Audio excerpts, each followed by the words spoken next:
sa ating lahat.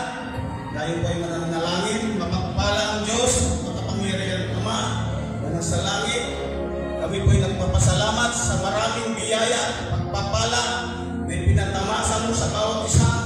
Sa buong araw na ito, kami po ay iyong ginabayan, pinatnubayan ng banal na Espiritu na kami po ay pinarating mo po kami na maluwalhati dito sa Babalakat, Panginoon. Nagpapasalamat po kami dahil hindi mo kami pinabayaan at iniwan man lang.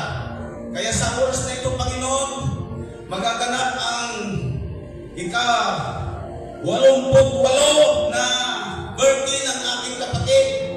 Naniniwala po kami, Panginoon, na sa oras na ito, ang iyong banal na Espiritu ay kumikilos sa bawat isa sa amin ito para magsaya, Panginoon, na tanggapin po namin ang kanyang ika-88 na kanyang birthday. At iniling ko po, Panginoon, sa buong matapos na ito na celebration, Panginoon, ang iyong banal na Espiritu ay patuloy na kumilos sa bawat isa, lalong-lalo na sa aking kapatid. Na iniling ko po, Panginoon, sa oras na ito, Panginoon, ay bigyan mo pa ng maraming taon na ipagkal mo po sa kanyang buhay, lalong-lalo na, Panginoon, na patuloy mo po siya gabayan, patnubayan, bigyan mo po siya ng kalakasan na nagmumula sa iyo, Panginoon. At patuloy mo din po siya i-bless yung mga anak, mga apo, mga madugang.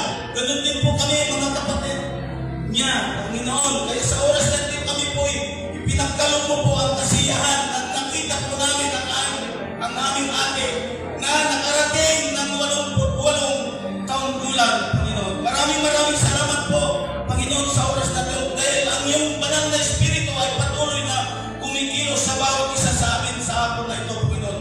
Nawa, Panginoon, ay ikaw po ang mapapurihan, ikaw po ang may taas sa oras na ito, Panginoon. Ito po ang aming samang panalangin, binabalik po namin ang kataas-taasan, papuri, pagsamba sa iyong batang na pangalan. Amen. Thank you, Sir Ricky. Ayan, you may now take your seat. Ayan, pwede na po tayong umupo. Again po, maraming salamat po sa mga nakarating ngayong hapon, especially sa mga family from Laguna. And of course, from family from Pangasinan. Palakpakan po natin yung ating mga sarili. And I would like to take this opportunity po na magpasalamat. Ito, mas malayo po yung pinanggalingan nila. Ma'am Mirna Maki. Ayan, welcome po. And of course, ang napakagwapong escort ng ating celebrant, Jared Maki. Palakpakan po natin sila fresh from the US. Okay, Neko. And now, ladies and gentlemen,